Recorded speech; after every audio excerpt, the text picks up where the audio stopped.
అందరికీ జేబీఎం తమ్ముడు. Rajesh Yadav hi sir. John Babu, Shahjahana madam నమస్తే. హాయ్ తల్లి మాన్సా.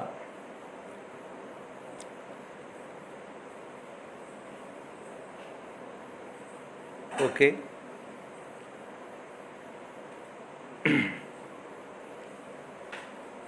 అందరికీ జేబీఎం. ఈరోజు మహాకవి గురోన్ జాషువా 125వ జయంతిని పురస్కరించుకొని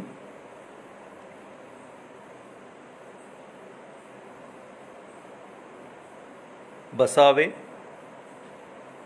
బహుజన సాంస్కృతిక వేదిక, మరావే సోదరుడు డప్పుల రమేష్ ఆధ్వర్యంలో ఉభయ తెలుగు రాష్ట్రాలలో బహుజన మేధావులు, కవులు, కళాకారులు, మహాకవి గురోన్ జాషువా అభిమానులు ఫేస్బుక్ ద్వారా వీక్షిస్తున్నటువంటి బహుజన దళిత మేధావులారా అందరికీ జేబీఎం తెలియజేస్తూ ఉన్నాను. ఈరోజు మహాకవి మధుర శ్రీనాథ, నవయుగ కవి చక్రవర్తి, కవితా విశారద, విశ్వకవి సామ్రాట్ గురోన్ జాషువా గురించి, ఆయన సాహిత్యంపై సోదరుడు మొదలుపెట్టినటువంటి ఈ 125 స్మారక ప్రసంగాలలో భాగంగా 10వ ప్రసంగానికి స్వాగతం.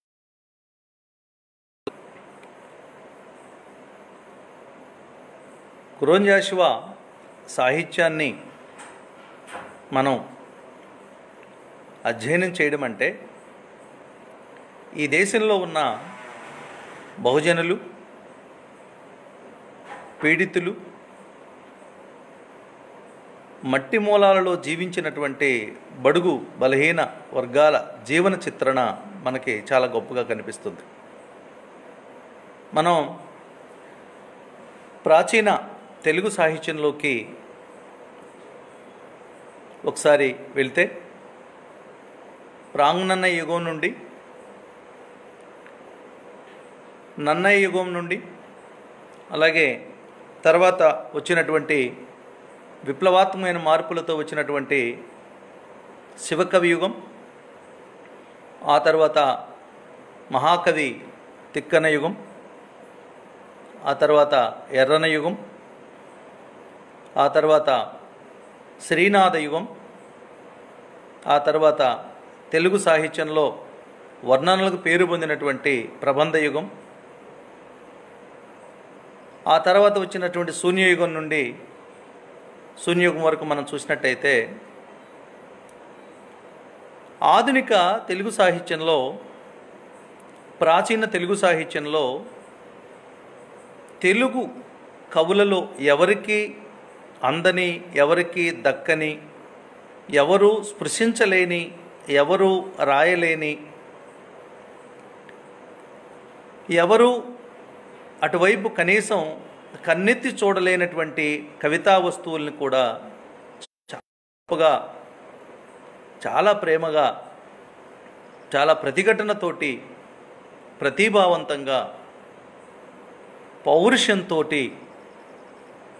ఎక్కడైతే అవమానించబడ్డాడో, ఎక్కడైతే వెలివేయబడ్డాడో, ఎక్కడైతే తక్కువగా చూడబడ్డాడో, ఏ ప్రాంతంలో అయితే తక్కువగా చూడబడ్డాడో, ఏ కుల వివక్షతతో, ఏ వర్ణ వివక్షతతో ఆయన తక్కువ చేసి సమాజం చూడడానికి ప్రయత్నించిందో అక్కడే ఉద్దండ పిండంలాగా ప్రతిఘటించి, ప్రతిధ్వనించి, ప్రజ్వలించి, పోరాటంతో,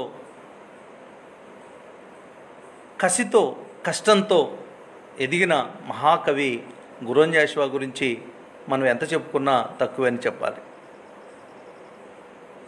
వడగాడ్పు నా జీవితమైతే వెన్నెల నా కవిత్వం, వడగాడ్పు నా జీవితమైతే వెన్నెల నా కవిత్వం అంటారు మహాకవి.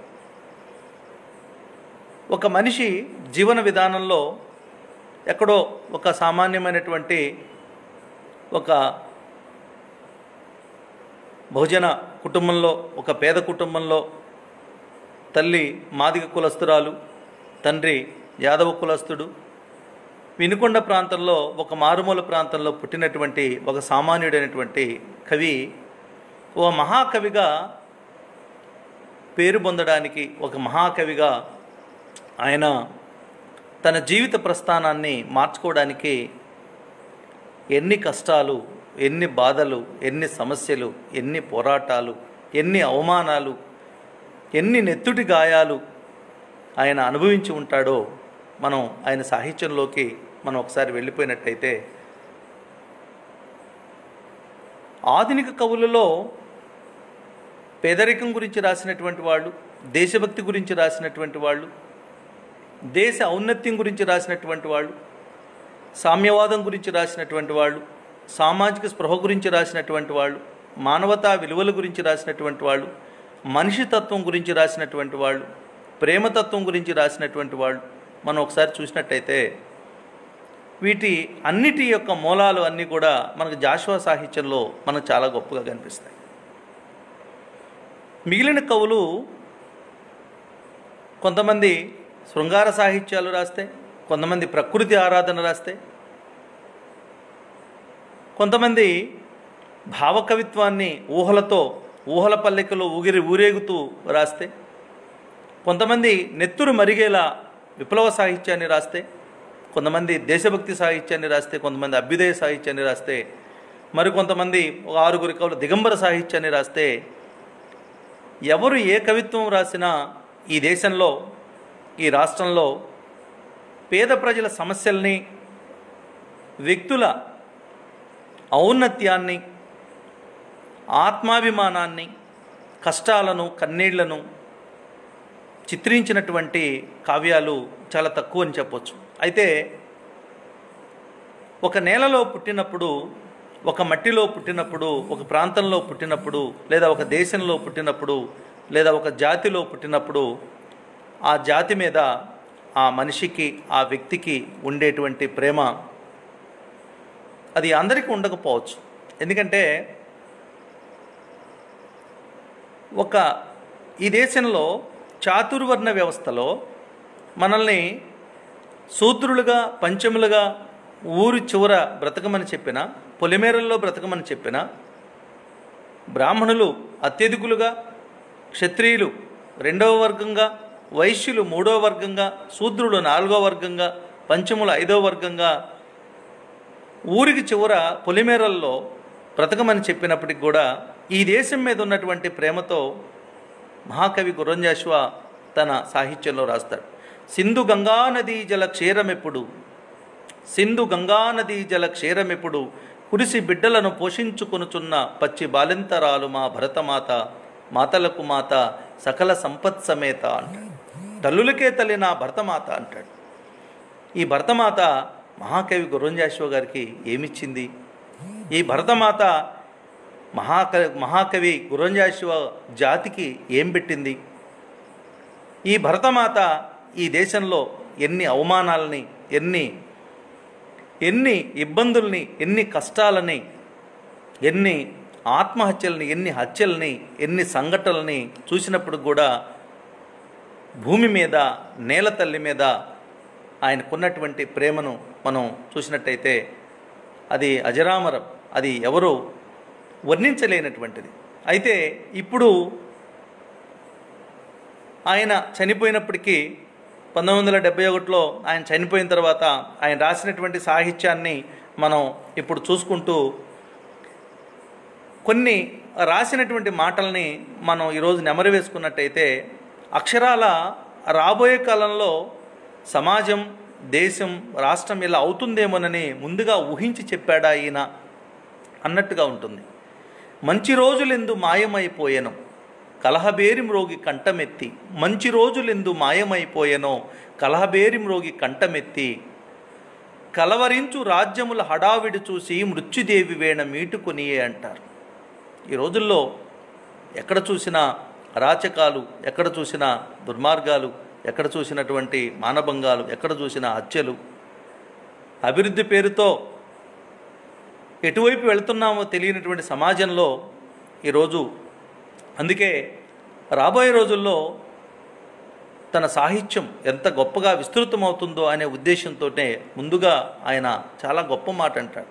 నా కవిత్వమున రత్నములు కలవు, వాణ్ణి పెకలించి చూపెడువాడు లేడు అనే సమాజానికి ఆయన తన ఆత్మస్థైర్యాన్ని, తన ధైర్యాన్ని పరిచయం చేస్తాడు. ఏ నేల అయితే అవమానించబడిందో, ఏ నేల అయితే తనని తక్కువగా అస్పృశ్యుడిగా, అంటరాని వాడిగా చూసిందో ఆ సమాజానికి ఆయన సవాల్ విసిరినటువంటి చరిత్ర మనకు అనిపిస్తూ ఉంటుంది. కులమతాలు గీసుకున్న గీతల జొచ్చి పట్టుబడను నేను పంజరాన, నిఖిల లోకమిట్లు నిర్ణయించిన నాకు తరుగులేదు విశ్వనరుడను నేను అంటాడు. సమాజంలో ఒక మనిషి విశ్వనరుడను నేను అని చెప్పడానికి చాలా గట్స్ కావాలి. ఒక 100 మంది వ్యక్తుల్లో, ఒక 1000 మంది వ్యక్తుల్లో, ఒక రాష్ట్రంలో లేదా ఒక జిల్లాలో, ఒక ప్రాంతంలో మీ అందరికంటే నేను గొప్పవాణ్ణి అని చెప్పడానికి మనిషికి ధైర్యం కావాలి. కానీ అలా ధైర్య సాహసాలతోటి తన కవిత్వాన్ని ముందుకు నడిపించినటువంటి మహాకవి గుర్రం జాషువా. ఒక్కొక్క రచయిత ఒక్కొక్క వర్ణనతో మాట్లాడుకుంటూ చూసుకుంటూ మనం వెళ్ళిపోయినట్టయితే, కొంతమంది దేశభక్తి సాహిత్యంతో పాటు దేశమంటే మట్టి కాదోయ్, దేశమంటే మనుషులు అన్నాడు ఒక మహాకవి గురజాడవారు. మనం ప్రాచీన వేమన మనకు చాలా గొప్పగా కనిపిస్తాడు. మొట్టమొదటిసారిగా ప్రజా జీవనంలోకి వెళ్ళిపోయి అట్టడుగు వర్గాల ప్రజల జీవన చిత్రాన్ని చిత్రించినటువంటి మహాకవి వేమన. తర్వాత నిండార రాజు నిద్రించు నిద్రైన ఒకటే, మెండైన బ్రాహ్మణుడు మెట్టు భూమి ఒకటే, చండాలుడుండేటి సరిభూమి ఒకటే అని రాసినటువంటి అన్నమయ్య మనకి చాలా గొప్ప సాహిత్యాన్ని రాసిన వ్యక్తుల్లో అన్నమయ్య ఒకరు కనిపిస్తారు. అలాగే పోతులూరి వీరబ్రహ్మం, విశ్వకర్మ నేను విప్రులు మీరయ్య, విశ్వకర్మ నేను విప్రులు మీరయ్య అని పోతులూరి వీరబ్రహ్మం కూడా కుల వివక్షత మీద ఆయన హంసకాళికాంబ శతకంలో చాలా గొప్పగా వర్ణించిన చరిత్ర మనకు కనిపిస్తూ ఉంటుంది. అయితే ఇంత చరిత్ర కలిగినటువంటి తెలుగు సాహిత్యంలో ఇంత గొప్ప రచనలు, ఇంత గొప్ప మహాకవులు కలిగినటువంటి తెలుగు సాహిత్యంలో గుర్రం జాషువా గారిది ఒక ప్రత్యేకమైన శైలి అని చెప్పడానికి ఎందుకు మనం అంగీకరించాలి ఈయన అంటే, నైలు నది నాగరికతలో సామాన్యుని జీవనమెట్టిది, తాజ్మహల్ నిర్మాణానికి రాళ్లెత్తిన కూలీలెవ్వరు, ప్రభువెక్కిన పల్లకి కాదోయ్, అది మోసిన బోయిలెవ్వడోయ్ అని శ్రీశ్రీ అంటే, అంతటి ఆవేశపూరితంగా మాట్లాడినటువంటి మాటల్ని జాషువా చాలా అందమైనటువంటి మాటలతోటి కన్నీరు గనీభవిస్తే తాజ్మహల్ అయింది అంటాడు. కన్నీరు గనీభవిస్తే తాజ్మహల్ అయింది అంటాడు. అంటే ఆయన మాటలు మనసులో గుచ్చుకునేలా, మనిషిని కదిలించేలా, ఎక్కడో కడుపులో ఉన్నటువంటి పేగుబంధాన్ని, మనిషి తత్వాన్ని, మనసు తత్వాన్ని మనకి చాలా విశాలంగా మనకు కనిపిస్తున్నట్టుగా మనకి ఆయన సాహిత్యంలో మనకు కనిపిస్తూ ఉంటుంది. ఒక మనిషిగా దాదాపు 1654 పేజీల కవిత్వం రాయడం సాధ్యమా? అలా సాధ్యమా? రాయగలరా అనేటువంటి విషయాన్ని మనం ఒకసారి పరిశీలించి చూసినట్టయితే,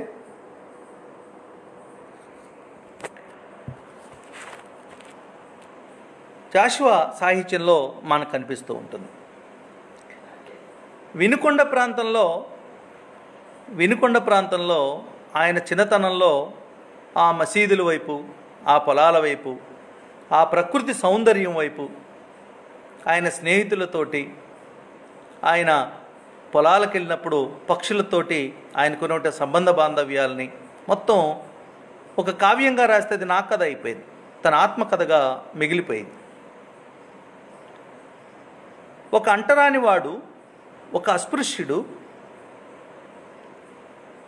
తన జీవన విధానాన్ని ఇరుని సాగనంపి ఇల్లు చేరి అనే ఒక పంచముడైనటువంటి అరుంధతీసుతుడి యొక్క జీవితాన్ని, తన ప్రతిఘటనని, తన పోరాటాన్ని, తన ఆకలి మంటల్ని, తన జీవన స్థితి చిత్రాన్ని ఆయన చిత్రీకరిస్తే అది గబ్బిలం కావ్యమైంది.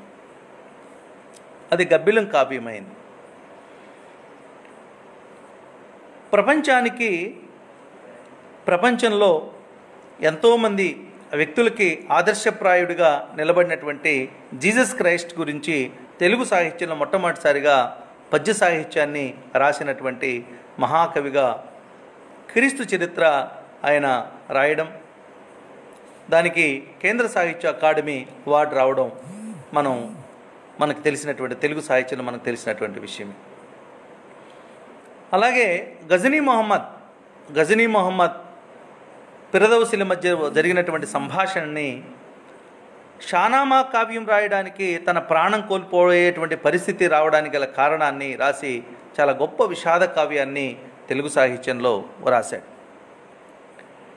ఇలా ఒక్కొక్క సాహిత్యాన్ని మనం చెప్పుకుంటూ వెళ్తే, ఒక్కొక్క కవిత్వాన్ని మనం చెప్పుకుంటూ వెళ్తే, ఆయన రాసినటువంటి వాటిల్లో ముంతాజ్ మహల్ కానీ, గబ్బిలం కానీ, శివాజీ కానీ, నేతాజీ కానీ, బాపూజీ కానీ, స్వప్న కథ కానీ, అలాగే ఆయన రాసినటువంటి ఖండకావ్యాలు 7 భాగాలు కానీ, దేనికదే నాగార్జున సాగరం వరకు కూడా ఆయన రాసిన పద్య నాటకాలు, వచన సాహిత్యం, ఎక్కడ మనకి ఒక సాహిత్యానికి ప్రపంచ చరిత్రలో మనకి వర్డ్స్వర్త్ కనిపిస్తాడు.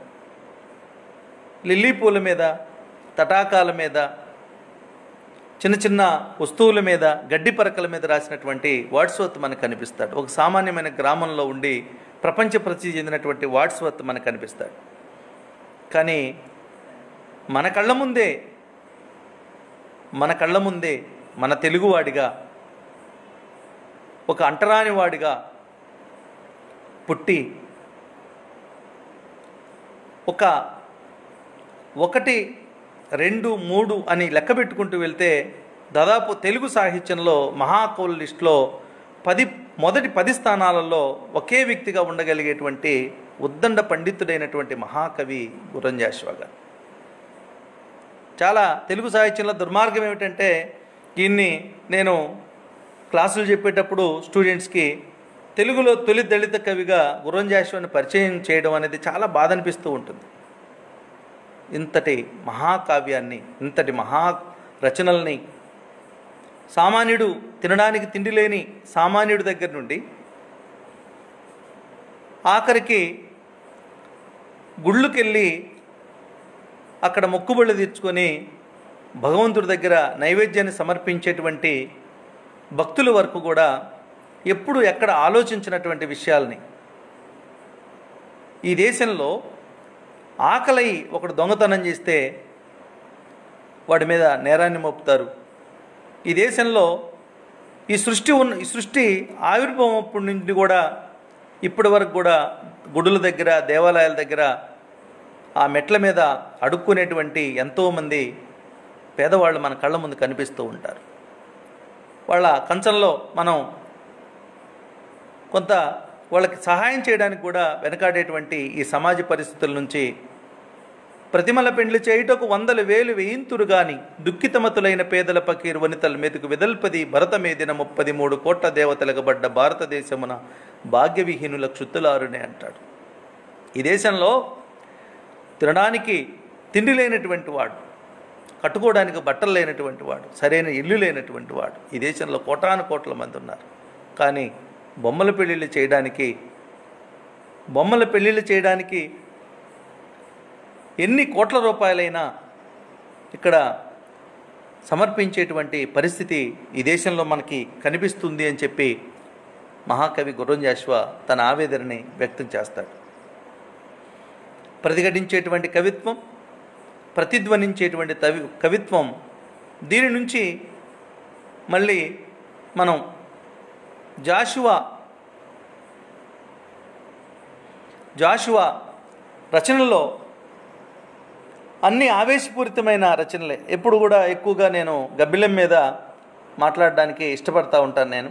కానీ ఈరోజు ఒక చాలా అందమైనటువంటి టాపిక్, శిశువు ప్రేమతత్వం అనేటువంటి, అంటే ఈ ప్రేమతత్వం అనే మాట దగ్గరికి వచ్చేటప్పటికి ప్రతి మనిషి అమ్మ దగ్గర ఆగిపోతాడు. కన్నతల్లి గురించి ఎంత చెప్పినా, ఎంతమంది కవులు చెప్పినా, ఏ దేశం రచయితలు చెప్పినా, ప్రపంచ మేధావులు చెప్పినా, కన్నతల్లి గురించి, అమ్మ గురించి ఎంత చెప్పినా తక్కువే అనిపించుతుంది. ఎందుకంటే నవమాసాలు మోసి పురిటి నొప్పులు పడి కన్నతల్లి జన్మనిస్తుంది. తండ్రి తన చిటికిన వేలు పట్టుకుని సమాజానికి పరిచయం చేస్తాడు. సమాజంలో బ్రతకడం గురువు నేర్పుతాడు. అయితే ఎలా బ్రతకాలి, ఎలా జీవించాలి అనేది కన్నతల్లి దగ్గర నుంచే, ఈ పునాది దగ్గర నుండే మనం చూడాల్సినటువంటి అవసరం ఉంటుంది. తల్లి మీద అమ్మ ఒకవైపు, దేవతలంతా ఒకవైపు, నన్ను సరితూచమంటే నేను ఒదిగేను అమ్మ వైపు అంటాడు డాక్టర్ సి నారాయణ రెడ్డి గారు తల్లి గురించి చెప్తూ. అమ్మ ఒకవైపు ఉందట, దేవతలంతా ఒకవైపు ఉన్నారట. కానీ ఒక పసివాడిని వదిలితే వాడు ఎటువైపు వెళ్తాడయ్య అంటే వాడు అమ్మ వైపు వెళ్తాడట. కాబట్టి కన్నతల్లి యొక్క ప్రేమ మనం చూసినట్టయితే మహమ్మద్ ప్రవక్త ఖురాన్లో కూడా చెప్తాడు. తల్లిదండ్రుల యొక్క స్థానం ఏంటి అని సమాజంలో ఎవరైనా ప్రశ్న వేసుకుంటే, బిడ్డను కన్నా ప్రతి తండ్రి స్వర్గలోకానికి అర్హుడేనట. బిడ్డను కంటే చాలట. మగవాడు బిడ్డను కంటే చాలు. బిడ్డను కన్నా ప్రతి తండ్రి, ప్రతి మగవాడు స్వర్గలోకానికి అర్హుడే. మరి తల్లి విషయము అంటే స్వర్గమే తల్లి పాదాల దగ్గర ఉంది అంటాడు మహమ్మద్ ప్రవక్త. ఒక మహమ్మద్ ప్రవక్తే కాదు, జీసస్ క్రైస్టే కాదు, బైబిల్లో కూడా చాలామంది గొప్ప గొప్ప భక్తులు అగాధ సముద్ర జలము ప్రేమను ఆర్పజాలదంటాడు. ఒక తల్లిగా మారి ఒక రచయిత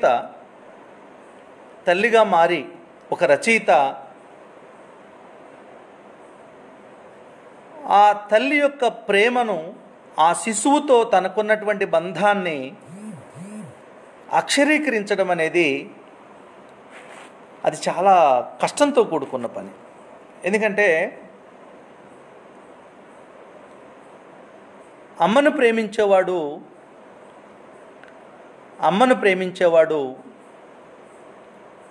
చెల్లిని ప్రేమించేవాడు భార్యని ప్రేమిస్తాడు.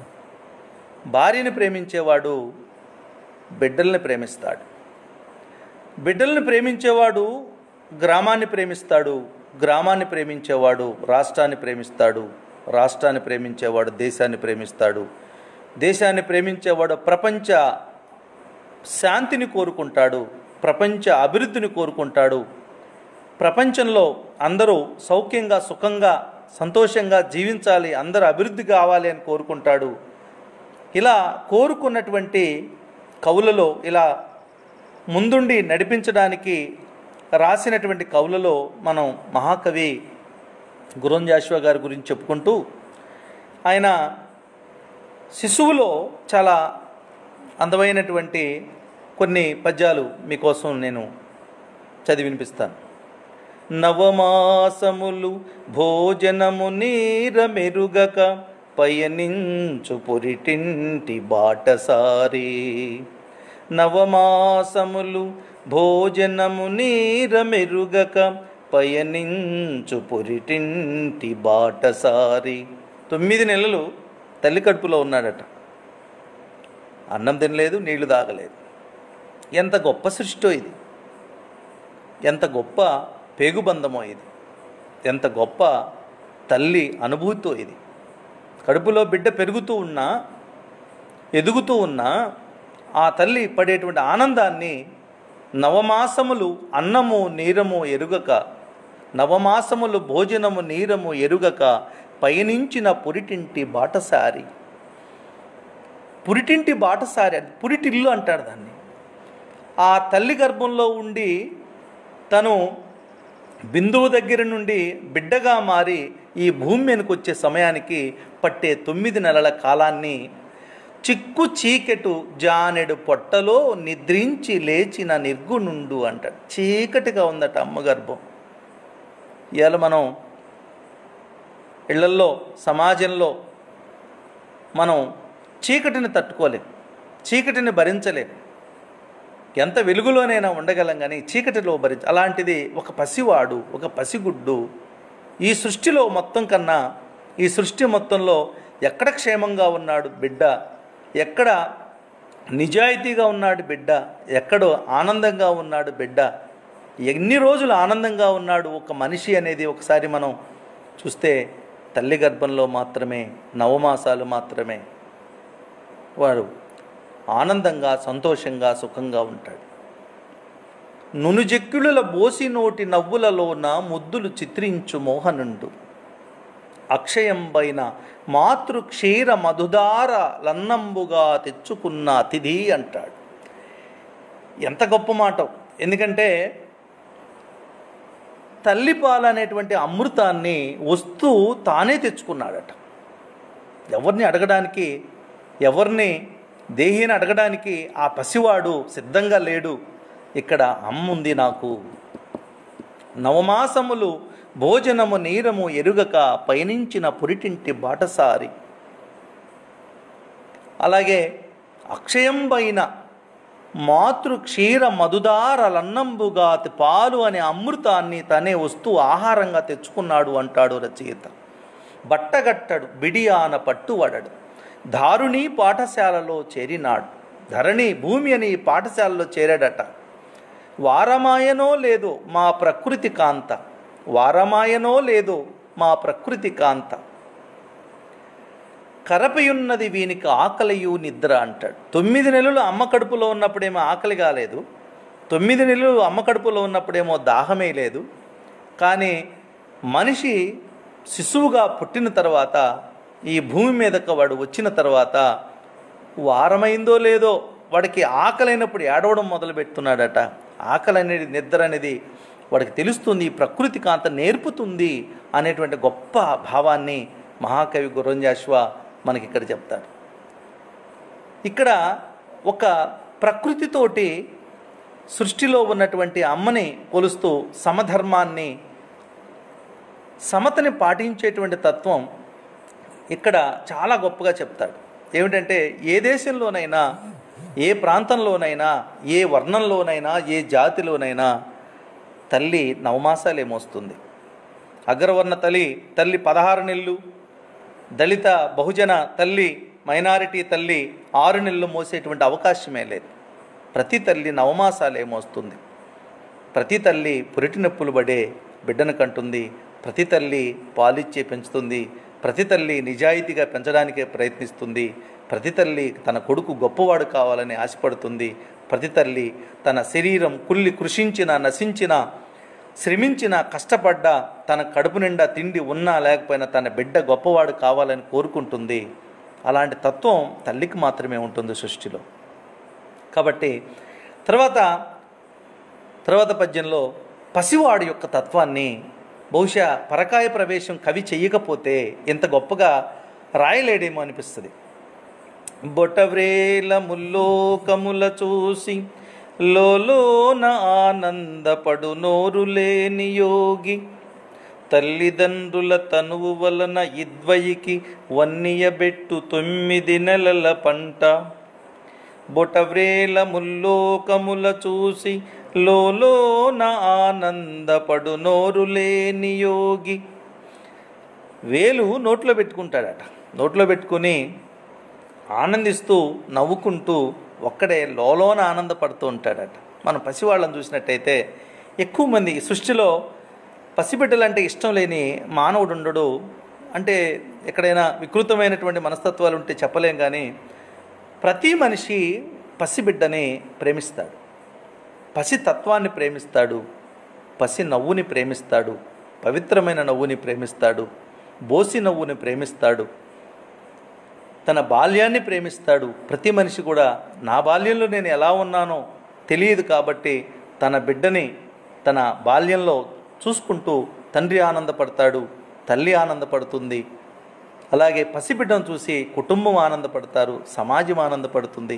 ఎంతోమందికి ఆనందాన్ని పంచేటువంటి పసివాడు గురించి, శిశువు గురించి జాషువా తన మాటల్లో చాలా గొప్ప మాటలు చెప్తాడు. తల్లిదండ్రుల తనువు వలన ఇద్వైకి వన్నియబెట్టు 9 నెలల పంట. ఈ తల్లిదండ్రుల శరీరం వల్ల, ఈ తల్లిదండ్రుల ప్రేమ వల్ల, ఈ తల్లిదండ్రుల ప్రేమతత్వం వల్ల వాళ్ళ రక్తాన్ని మాంసాన్ని పంచుకొని ఒక శిశువుగా పుట్టి ఈ భూమి మీద వచ్చిన ఓ శిశువు గురించి చెప్తూ, అమృతంబు విషమను వ్యత్యాసమెరుగక ఆస్వాదింపజను వెర్రి బాగులాడు. ఏది దొరికినా తినడానికి సిద్ధపడతాడట. అది తీయనైనదా, పుల్లనైనదా, కారమైనదా తెలియదు, ఏదైనా తింటూనే ఉంటాడట. కాలం మారే కొద్దీ, రోజులు మారే కొద్దీ నోటికి రుచి అయిన దాన్నేమో అలవాటు చేసుకుంటాడు, నోటికి రుచిగా లేని దాన్ని వదిలేసుకుంటాడు.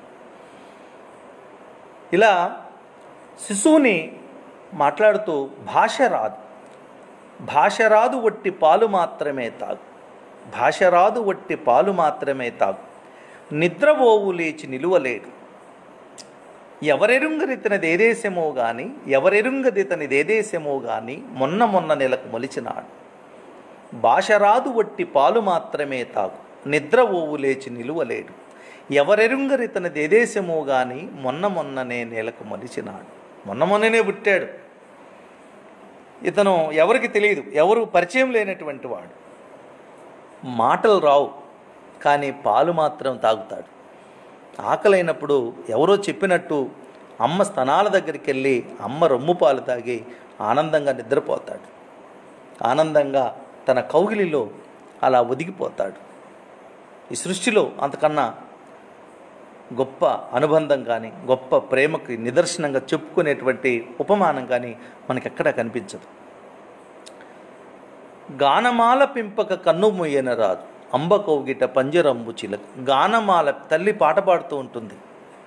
ఒకప్పుడు తల్లులు ఊయలలో వేసి మంచి పాటలు పాడేవాడు. సమాజం, కాలం మారిపోయింది. సెల్ ఫోన్ల వల్ల, ఈరోజు టెక్నాలజీ వల్ల ఈ తరం తల్లులకి పాటలు రావనే చెప్పాలి. వచ్చినటువంటి వాళ్ళకి మనం నమస్కారాలు తెలియజేద్దాం. ఒక పసిబిడ్డ ఏడుస్తూ ఉంటే జోలపాటలు, లాలిపాటలు పాడేటువంటి తల్లులకి మన నమస్కారాలు తెలియజేద్దాం.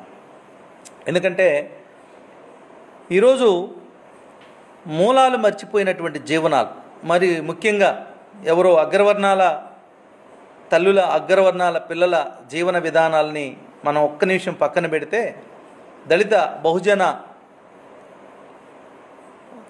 ఉద్యోగస్తుల లేదా మంచిగా చక్కగా జీవనం సాగిస్తున్నటువంటి వ్యక్తుల బిడ్డల జీవన చిత్రాన్ని మనం కానీ పరిశీలించినట్టయితే, ఎక్కడో మన మూలాలలోకి 40-50 సంవత్సరాల క్రితం బహుజన వాడల్లో, దళిత వాడల్లో చందమామను చూపిస్తూ అమ్మ గోరుముద్దలు, పచ్చడి మెతుకులు గోరుముద్దలు పెడుతూ చందమామ రావే, జాబిల్లి రావే, రాలాలి అనే పాటలు పాడుతూ అల్లారు ముద్దుగా చూసేటువంటి తల్లులు ఈరోజు కరువయ్యారని చెప్పొచ్చు. అందుకే గానమాల పెంపక కన్ను మూయని రాజు. రోజు పాటింటేనే పడుకుంటాడట. ఎంతటి సౌకర్యం, ఎంతటి అమ్మ ప్రేమ, ఎంతటి గొప్ప ప్రేమ, ఎంతటి అనుబంధం, ఎంతటి పేగుబంధం, ఎంతటి చల్లని చూపు, ఎంత చల్లని ప్రవర్తన. అంబ కౌగిట పంజరంబు చిలుక. అమ్మ కౌగిల్లో పాలు తాగుతాడట, అమ్మ కౌగిల్లోకి ఒదిగిపోతాడట. అమ్మ కౌగిట పంజరంబు చిలుక. కొదమకండలు దేరు పిల్ల వస్తారు. కొదమకండలు దేరు పిల్ల వస్తారు. ప్రతి వాళ్ళ మీద తిరగబడతాడట. కొదమకండలు దేరు పిల్ల వస్తారు. ఉయ్యోల దిగని భాగ్యోన్నతుడు. ఈరోజు పసితనం పోయిన తర్వాత, బాల్యం దాటిపోయిన తర్వాత ఎవరైనా సరే వాడు వ్యక్తిగా, విద్యార్థిగా, యువకుడుగా, భర్తగా, తండ్రిగా, తాతగా తన జీవన ప్రస్థానాన్ని ముగించవలసిందే. మరో బాల్యానికి నేను వెళ్తాను అంటే సృష్టికి విరుద్ధం అది. అందుకే ప్రతి మనిషికి బాల్యం అంటే ఇష్టం, ప్రతి మనిషికి జ్ఞాపకాలంటే ఇష్టం. జ్ఞాపకాలు లేని మనిషి ఉండడు. అందుకే మనకి అంటరాని వసంతంలో కళ్యాణరావు గారు కూడా అంటారు, జ్ఞాపకం గతం కాదంటాడు. జ్ఞాపకం గతం కాదు. కాబట్టి పసితనంలో జరిగిన ప్రతి జ్ఞాపకం మనిషికి ఆనందాన్ని ఇస్తుంది. ఎవరినైనా, ఏ వ్యక్తినైనా, ఎంత గొప్ప వ్యక్తినైనా ఒకసారి తన బాల్య స్మృతుల్ని మనం గుర్తు చేసినట్టయితే తన క్యాడర్ని మర్చిపోతాడు. తను ఉన్న స్థితిని మర్చిపోయి ఒక్కసారిగా వెనక్కి వెళ్ళిపోయి ఆలోచించుకుంటూ, ఆనందపడుతూ, సంతోషంగా ఆ బాల్యపు రోజులే వేరు, ఆ రోజులకి తిరిగి రావు అని ప్రతి మనిషి అనుకోక తప్పదు. ప్రతి మనిషి అనుకోక తప్పదు. కాబట్టి ఉయ్యాల దిగని భాగ్యోన్నతుడు, ఊలు నేర్చిన ఒక వింత చదువరి, తన ఇంట కొత్త పెత్తనపు దారి అంటాడు. ఊలు నేర్చిన ఒక వింత చదువరి అంటే మనం ఏం చెప్పినా ఊంకుడుతూనే ఉంటాడు పసివాడు, ఊంకుడుతూనే ఉంటాడు. ఉయ్యాల దిగని భాగ్యోన్నతుడు, ఊలు నేర్చిన ఒక ఇంత చదువరి, సతిని ముట్టని నాటి సాంబమూర్తి, ప్రసవాప్తి తరించి వచ్చిన పరదేశి, తన ఇంట కొత్త పెత్తనపు దారి అంటాడు. ఇంట్లో అందరి మీద పెత్తనం చేస్తాడట, కర్రబుచ్చుకొని అందరి మీద తిరగబడతాడట, అందరి మీద తిరగబడతాడట. కాబట్టి మహాకవి జాషువా తన రచనల్లో బాగా ప్రతిఘటించేటువంటి తత్వం ఉన్నటువంటి రచనల్లో రాసినటువంటి పద్యాలకి మనసుకి హత్తుకొని మానవతా విలువల్ని మనిషికి అందించేటువంటి రచనల్లో రాసిన పద్యాలకి ఒకసారి మనం తేడా చూసినట్టయితే ఎక్కడా కూడా ఆ పద్యాలు ఈయనే రాశాడా, ఈ పద్యాలు ఆయనే రాశాడా అనేటువంటి మనకి ఆశ్చర్యం కలక్కమానదు. మనం ఉదాహరణకి శ్మశాన వాటికలో తీసుకుంటే ఎన్నో ఏళ్ళు గతించిపోయినవి కానీ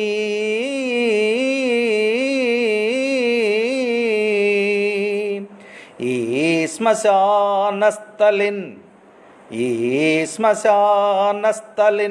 కన్నుల్ మోర్చిన మందభాగ్యుడు ఒక్కడై నన్ను లేచిరాడు అకటా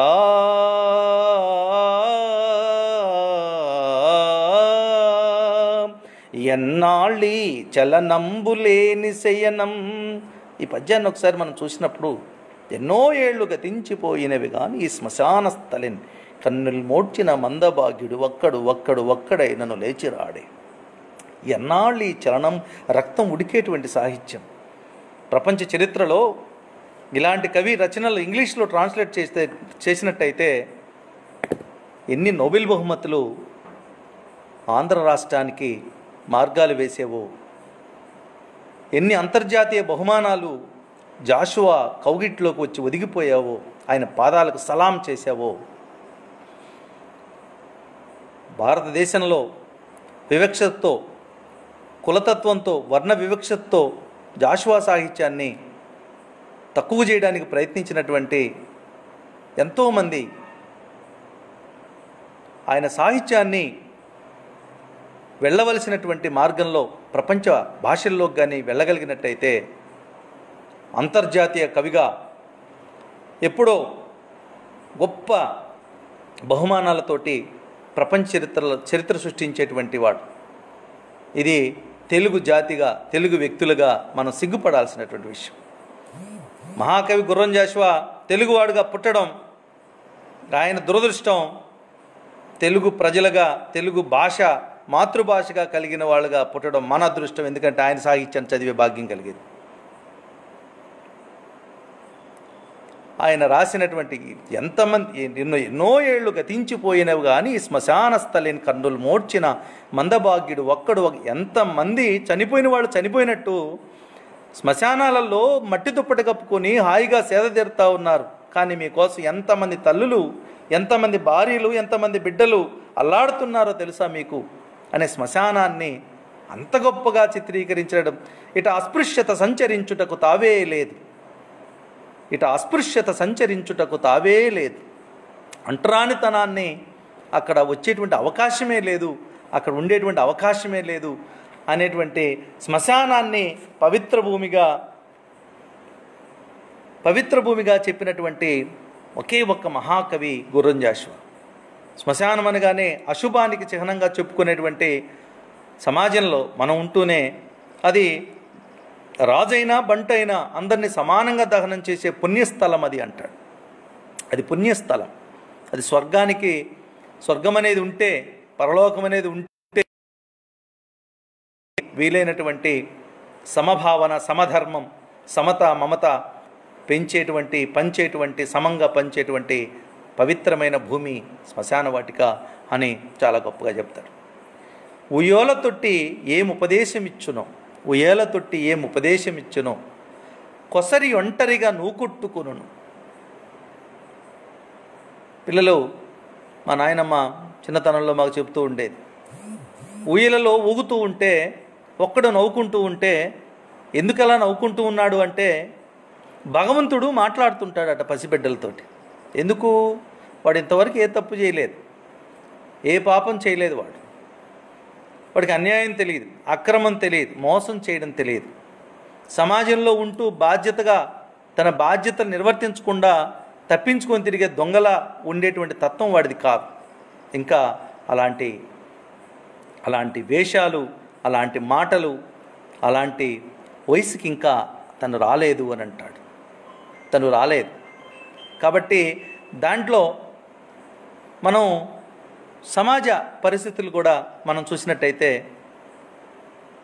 ఏ మతమైనా, ఏ ప్రాంతమైనా, ఏ పవిత్ర గ్రంథమైనా అందరినీ బాగా చూడాలి, అందరినీ గౌరవించాలి, తల్లిదండ్రులను చూడాలి, భార్యాబిడ్డలను చూడాలి, అన్నదమ్ములను చూడాలి, అక్కజెల్లెలను చూడాలి, సమాజాన్ని చూడాలి, సమాజాన్ని గౌరవించాలి, సమాజం పట్ల బాధ్యత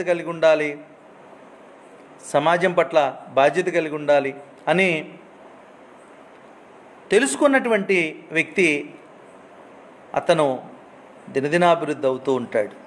భగవంతుళ్ళు, దేవుళ్ళు ఉన్నారో లేదో నేను పెద్దగా నమ్మను, కానీ సమాజం పట్ల బాధ్యతగా మంచి పనులు చేసేటువంటి వ్యక్తి ఎవరైనా ఉన్నట్టయితే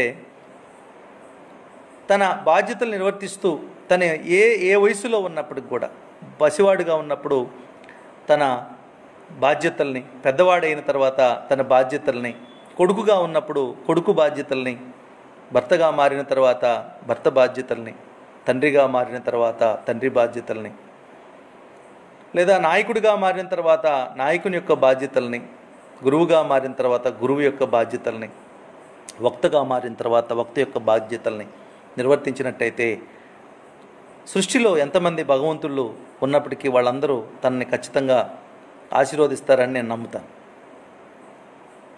అలా ప్రతి రంగంలో, ప్రతి రచనలో గుర్రం జాషువా తన ముద్రను తను ఏర్పాటు చేసుకున్నటువంటి వ్యక్తి, తన శైలిని ఏర్పాటు చేసుకున్నటువంటి వ్యక్తి.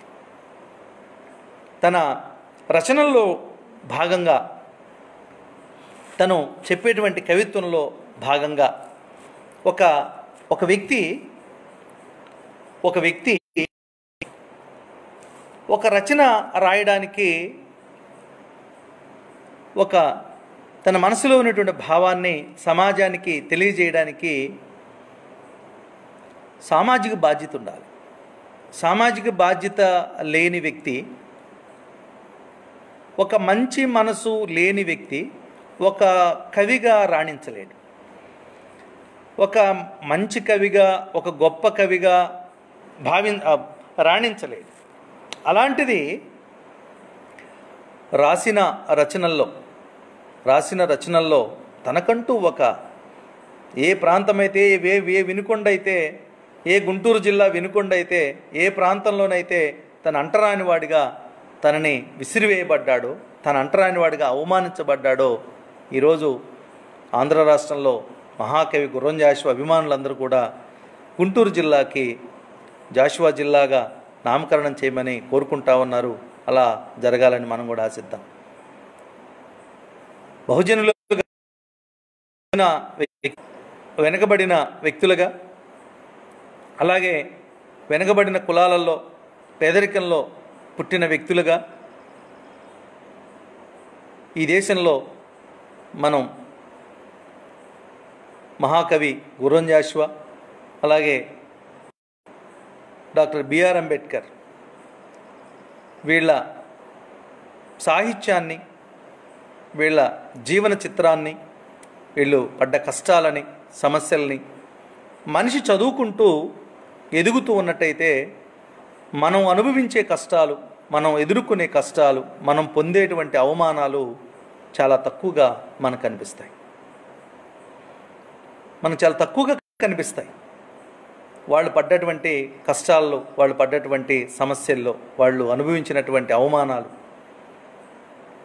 మనం చూసినట్టయితే అవి మనకి చాలా తక్కువగా కనిపిస్తాయి.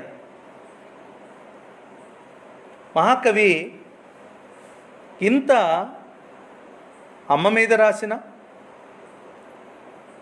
ఆలి మీద రాసిన, సమాజం మీద రాసిన, గిజిగాడు మీద రాసిన, సాలీడు మీద రాసిన, క్రీస్తు చరిత్ర రాసిన, నాకథ రాసిన, ముంతాజ్ మహల్ రాసిన, ముసాఫర్లు రాసిన, ఆయన రాసిన 7 ఖండకావ్యాల్లో దాదాపు 1600కు పైగా పేజీల రచనలు రాసినప్పటికి కూడా ఆయన రాసిన రచనల్లో తన అమ్మ మీద, మా అమ్మ కడుపులో మసలు ప్రేముడిచింది జలదులయ్యల మీద నిలుచునేమో అంటాడు.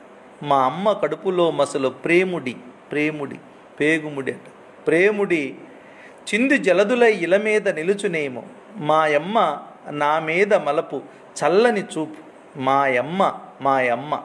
గ్రామీణ ప్రాంతాలలో అందరూ చదువుకున్న వాళ్ళు అమ్మ, మాయమ్మ, మా అయ్య, మా తాత అనే మాటలు వాడతారు. మాండలికాలు, వ్యవహారిక భాషలో మాయమ్మ. ఆయన పద్యం కోసం రాసినప్పుడు కూడా మాయమ్మ నా మీద మలపు చల్లని చూపు, మంచు వెన్నెల పుక్కిలించునేమో అంటాడు. మాయంబ నోటి కమ్మని మాట, తేనెయే కలశ వారాసిలో మలచినేమో, మా మాత కౌగింట మరుగున గల హాయి స్వర్గీయ ధృతి కనుప్రాసమేమో అంటాడు. అంటే ఒక తల్లి కౌగిలిలో మహాకవి గుర్రం జాషువా వేసిపోయినటువంటి విత్తనాలు, వేసిపోయినటువంటి సాహిత్యం, రాసిపోయినటువంటి సాహిత్యం, ప్రతిఘటించిన తత్వం, రాసినటువంటి విధానం, రాసి వెళ్ళినటువంటి కావ్యాలు, సందేశ కావ్యాలు, విషాద కావ్యాలు, ప్రేమ కావ్యాలు, ప్రతిఘటనా కావ్యాలు, ఇవన్నీ కూడా మూలాలుగా తీసుకొని ఈరోజు దళిత బహుజన కవులు ఎంతోమంది మహాకవి మనం గద్దరన్న దగ్గర నుండి, కత్తి పద్మారావు గారి దగ్గర నుండి, డాక్టర్ ఎన్లూరి సుధాకర్ గారి దగ్గర నుండి, సతీష్ చంద్ర గారి దగ్గర నుండి, పైడి దగ్గర నుండి, మద్దూరి నగేష్ బాబు దగ్గర నుండి, కలేకూరి ప్రసాద్ దగ్గర నుండి, ఇలా మనం చెప్పుకుంటూ పోతే ఎంతోమంది మహాకవులు ఈరోజు ఆయన మూలాలుగా తీసుకొని గొప్ప సాహిత్యాన్ని రాశారు. ఇంతమందిని చైతన్యవంతుల్ని చేసినటువంటి సమాజంలో, ఇంతమంది కవుల్ని తయారు చేసినటువంటి ఒక వ్యక్తి, ఇన్ని గ్రంథాలు రాసినటువంటి ఒక వ్యక్తి, ఇన్ని అవమానాలు పొందినటువంటి ఒక వ్యక్తి, తక్కువ కులంలో పుట్టాడని ఈసడించబడ్డ ఒక వ్యక్తి వినుకొండ నుండి పద్మభూషణ్ అవార్డు వరకు ఎదిగాడు అంటే ఆయన పడ్డటువంటి కష్టం మనం ఒకసారి పరిశీలించవచ్చు, ఒకసారి మనం చూడవచ్చు. అంత గొప్ప కవిత్వం రాసి ఆయన మనసులోని బాధని ఒక మాట అంటాడు. చక్కని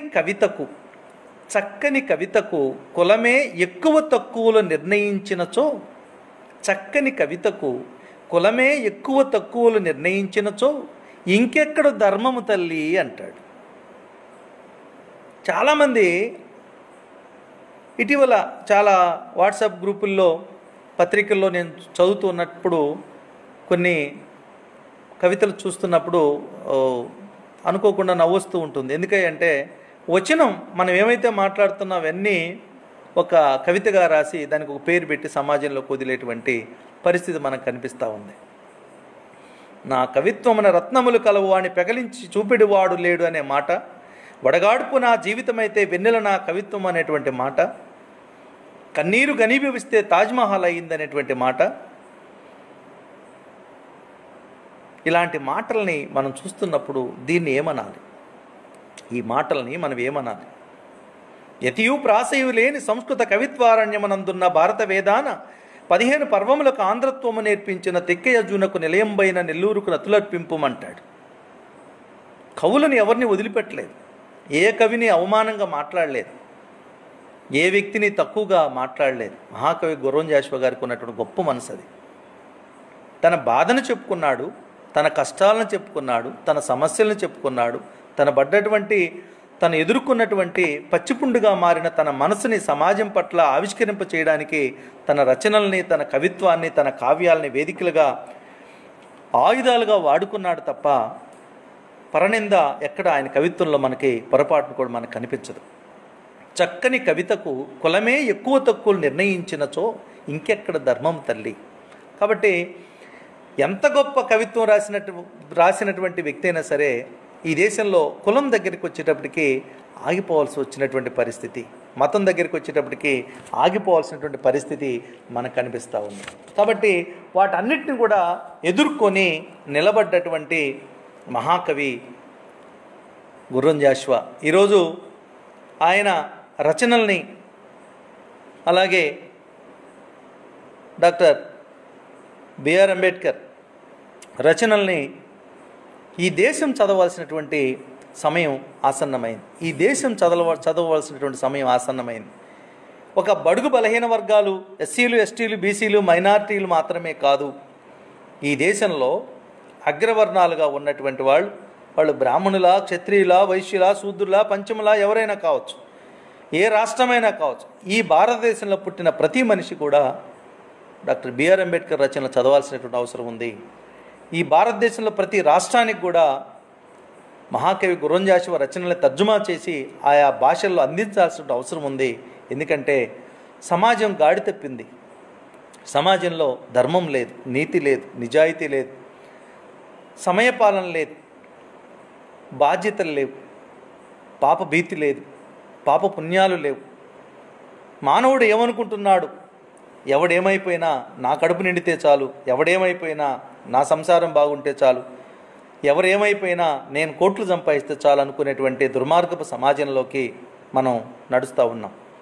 ఈరోజు దేశం మొత్తం మేము చూసినట్టయితే ఎక్కడ చూసినా ఆడబిడ్డల మీద అఘాయిత్యాలు, మానభంగాలు, కూతుర్ని మానభంగం చేసే తండ్రి, చెల్లెల్ని మానభంగం చేసేటువంటి అన్న, మేనగోడల జీవితాలు, పినతల్లి జీవితాన్ని నాశనం చేసేటువంటి కొడుకులు, కూతురుతో శయనించేటువంటి తండ్రి, బిడ్డలుగా చూసుకొని వాళ్ళ జీవితాన్ని తీర్చిదిద్దాల్సినటువంటి గురువు జీవితాలు నాశనం చేసేటువంటి పరిస్థితి. కాబట్టి ఈ సందర్భంగా ఎక్కడో ఒక చదివిన మాట నాకు గుర్తొస్తూ ఉంది. సమాజం నాశనం అవుతూ ఉంది కదా, నాశనం అయిపోయి చాలా కాలం అయిపోయింది. ఎక్కడో విన్నట్టు ఆ మాట, ఈ ఆటవిక అనాగరిక సమాజాన్ని తీసుకెళ్ళి మళ్ళీ మనం బడిలో వేయాలి. ఆ బడిలో వేయడమే కాకుండా మహాకవి గుర్రం జాషువా రచనల్ని, మహానుభావుడు తినడానికి తిండి లేని కుటుంబంలో పుట్టి, మహార కులంలో పుట్టి, చనిపోయే రోజుల్లో అష్టకష్టాలు పడి, ఆర్థిక ఇబ్బందుల వల్ల, సమాజం వల్ల, వ్యక్తుల వల్ల, రాజకీయాలలో ఎదగనివ్వని సమాజం, ఎదగనివ్వని కుల సమాజం, వర్ణ వివక్షత నడవనివ్వనటువంటి సమాజం, ఆధిపత్య పోరులో పోరాటం చేసి ఈ దేశంలో ఉన్న దళిత, బహుజన, ఎస్సీ, ఎస్టీ, బీసీ మైనారిటీల కోసం రిజర్వేషన్స్ను ఏర్పాటు చేసి వాళ్ళ జీవితాల్లో వెలుగు నింపాలని కలలుగని మరణించిన డాక్టర్ బిఆర్ అంబేద్కర్ రచనల్ని మనం చదివిస్తే తప్ప ఈ సమాజం బాగుపడేటువంటి అవకాశం లేదు అని తెలియజేస్తూ, ఆఖరిసారిగా ఒక మహాకవిని కన్నా ఆ భూమికి నమస్కారం చేస్తూ, ఆ వినుకొండ ప్రాంతానికి, ఆ గుంటూరు జిల్లాకి, ఆ చాటరగడ్డపాడు, మిస్సమ్మ తోట, ఆ మసీదులు, ఆ ప్రాంతాన్ని నేను చూడలేదు. నా కథ చదువుతున్నప్పుడు చాలా సంతోషం అనిపించేది. ఒక మనిషికి, ఒక వ్యక్తికి పుట్టిన ఊరి మీద ఎంత ప్రేమ ఉంటుందా? పుట్టిన ఊరిలో ఉన్న పొలాల మీద ఎంత ప్రేమ ఉంటుందా? తల్లి మీద ఎంత ప్రేమ ఉంటుందా? తండ్రి మీద ఎంత ప్రేమ ఉంటుందా? కుటుంబం, అన్నదమ్ముల మధ్య ఇంత అనుబంధం ఉంటుందా? అన్నదమ్ములంటే ఇంత ప్రేమ ఉంటుందా? సమాజాన్ని ఇలా ప్రేమించాలా, గ్రామాన్ని ఇలా ప్రేమించాలా, దేశాన్ని ఇలా ప్రేమించాలా అని మహాకవి గుర్రం జాషువా రచనల్లో, ఆయన రచనల ద్వారా నేను ఎంతో తెలుసుకున్నాను. ఇంకా చదువుతూనే ఉన్నది మహాసముద్రం లాంటిది. అప్పుడప్పుడు నాకు శేషేంద్ర శర్మ మాట గుర్తొస్తుంది. శేషేంద్ర శర్మ గారు ఎవరి గురించి ఆయన రాశాడో నాకు తెలియదు, కానీ పర్వతం ఎవడికి తల వంచి సలాం చేయదు, పర్వతం ఎవడికి తల వంచి సలాం చేయదు, సముద్రం ఎవడి కాళ్ళ కింద మొరగదు, సముద్రం ఎవడి కాళ్ళ కింద మొరగదు. నేనెంత పిడికిడి మట్టే కావచ్చు, కానీ కలం ఎత్తితే ఒక దేశపు జెండాకున్నంత పొగరుంది నాకంటాడు. బహుశా ఇలాంటి మహాకవి గుర్రం జాషువా గారి గురించి రాసాడేమో అని అనిపిస్తుంది మనసులో నాకు. నేను డిగ్రీ చదివే రోజుల్లో నెల్లూరు జిల్లా కావలి జవహర్ భారతిలో చదివే రోజుల్లో మా గురువులు చెప్పేటువంటి మాటల్లో విని, ఈయన ప్రతి కవిత్వంలో, ప్రతి రచనల్లో, ప్రతి పాఠంలో, ప్రతి సందర్భంలో ఈయన గురించి చెప్తూ ఉంటే, నేను తెలియని వయసులో, పుస్తకాలు చదవని వయసులో ఒక కవికి ఇంత గొప్ప పేరు ప్రఖ్యాతులు ఉంటాయి, ఇంత గొప్ప సాహిత్యం రాస్తాడా, ఇంత గొప్ప అర్థాలతో రాస్తాడా అని తర్వాత యూనివర్సిటీస్కి వెళ్ళిపోయిన తర్వాత ఆయన గురించి చాలా ఎక్కువగా చదివి తెలుసుకొని, ఒక ఆంధ్రుడిగా, ఒక తెలుగువాడిగా, ఒక రచయితగా, ఒక కవిగా, ఒక వ్యక్తిగా నేను చాలా ఎప్పుడు బాగా కష్టాలు అనిపించిన, బాధలు అనిపించిన, మనసు కష్టం అనిపించిన నేను టానిక్గా భావించేటువంటి రచనల్లో ఒకటి గుర్రం జాషువా సాహిత్యం, 2 కళ్యాణరావు గారి అంటరాని వసంతం, మా గురువుగారి కవిత్వం అని తెలియజేస్తూ, కవిని కన్నటువంటి ఆ మట్టి, ఆ నేల తల్లి గొప్పదని తెలియజేస్తూ, రాజు మరణించే ఒక తార నేల రాలి, రాజు మరణించే ఒక తార నేల రాలి, కవియు మరణించే ఒక తార గగనమెక్కే, రాజు మరణించే ఒక తార నేల రాలే, కవియు మరణించే ఒక తార గగనమెక్కే, రాజు జీవించు రాతి విగ్రహములయందు, సుకవి జీవించు ప్రజల నాల్కలయందు. అందరికీ నమస్కారాలు, జేబీములు. ఇంత మంచి అవకాశాన్ని కల్పించినటువంటి తమ్ముడు డప్పోల రమేష్కి ధన్యవాదాలు తెలియజేసుకుంటూ, అందరూ మహాకవి గుర్రం జాషువా రచనలు చదవాలని, ఆయన రచనల ప్రకారం, అలాగే డాక్టర్ బిఆర్ అంబేద్కర్ రచనలు చదవాలని, ఆ రచనలో భాగంగా మనం ఏ రంగంలో ఉన్నా మనకు అవకాశం ఉన్నటువంటి రంగాలలో 10 మందికి సహాయం చేస్తూ జీవితాలు ముందుకు నడిపించాలని మనసావాచ కోరుకుంటూ అందరికీ జై భీములు తెలియజేస్తూ సెలవు తీసుకుంటున్నాను.